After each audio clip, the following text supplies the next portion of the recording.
ఎక్కడైనా కబ్జా జరిగినా కానీ నేను చేసే పనిలే, నా అనుచరుడు చేసినా చాలు. నా అనుచరుడు చేసినా అన్నా కూడా దాని పరిస్థితి వేరే ఉంటాయి. ఎందుకంటే నా భయమే దండిగా ఉంది. మా వాళ్ళందరూ కూడా ఎక్కడ చేస్తారు, కబ్జాలు చేసే పరిస్థితి ఉందా? ఇంత మీడియా పెట్టుకొని ఇన్ని పార్టీలు పెట్టుకొని కబ్జా చేస్తే ఊరుకో ఉంటారా? వాళ్ళతో ఏముండవా? అన్ని రకాలుగా ఏదో రకంగా దోచుకునే పరిస్థితుల్లో నువ్వు ఏదో చెప్పేసి నువ్వు మాట్లాడుతూ ఉన్నావు కాబట్టి ఎవరో నేను చెప్పిందే వేదం లేదని చెప్పేసి అనుకోవడం జరుగుతూ ఉంది. ఈసారి కబ్జా గురించి మాట్లాడితే కబర్దారని చెప్పేసి మనం చెప్పడం జరుగుతుంది. నువ్వు దమ్ముంది కదా, నీ గవర్నమెంట్ ఉంది కదా, ఎక్కడైనా కబ్జాలు జరిగినాయని చెప్తే నేను రాజకీయాలకే దూరంగా ఉంటాను. ఏం శాతకాంతానంత ఊరికి 24 గంటల కబ్జా, దౌర్జన్యము, స్వేచ్ఛగా బతుకుంటారంటే ఇప్పుడు స్వేచ్ఛగా ఎక్కడ బతుకుంటారు? స్వేచ్ఛ అనేది ఇప్పుడు లేకుండా పోతామని చెప్పేసి అనిపిస్తా ఉంది నాకంతా కూడా. అంతా దౌర్జన్యాలంట, కేసులంట, ఇష్టానుసారంగా ఆ రోజుల్లో మనం దౌర్జన్యం చేశామని చెప్పే పరిస్థితి చెప్తా ఉన్నాడే మీడియాలో. నీకు సిగ్గుశరం ఉందే అని అడుగుతా ఉన్నాను నేను.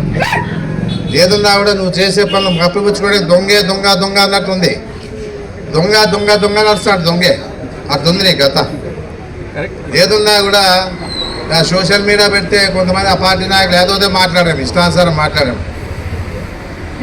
ఇప్పుడు అధికారం ఉందని మాట్లాడతారు, పర్వాలే, మేము కూడా ఓపిక పడతాం. రాజకీయంగా ఉన్నాం కాబట్టి ఏ విధంగా కూడా ఓపిక పడతాం. ఏదన్నా కానీ మాట్లాడినప్పుడు కొంత చూసి మాట్లాడి నేర్చుకోవాలి ఎవరైనా కానీ. నీవు తప్పు, నీ నాయకుడు తప్పు చేసుకుంటే తప్పనే ధైర్యం కార్యకర్తకు ఉన్నప్పుడే ఏదైనా కానీ మంచి జరుగుతుంది. కానీ ఆ దమ్ము ధైర్యం లేకుండా మీరు కూడా ఎంతో కలిసిపోయినారంటే ఆదోని ఏం కావాలని చెప్పేసి అడుగుతా ఉన్నాను.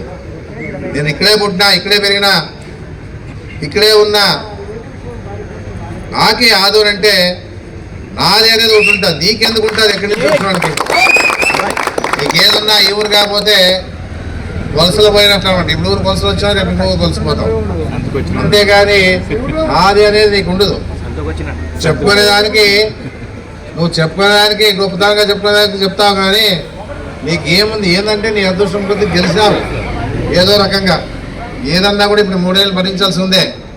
ఏ రకంగా ఉన్నా కూడా నీవు అధికారం ఎమ్మెల్యేనే కాదనిలే. అధికారాన్ని ఏ విధంగా నీ మీద మంది మీద విరుచుపడేది కాదు అనవసరంగా. ఏమైనా ఉంటే చెయ్యి, ఏమీ లేకోకుండా ఊరికి అనవసరంగా ఏదో మాట్లాడితే నేను గొప్పగా మాట్లాడతాను అనుకునే వాళ్ళు మీలాంటి వాళ్ళంతా ఉండాలని చెప్పేసి కూడా చెప్పడం జరుగుతారు.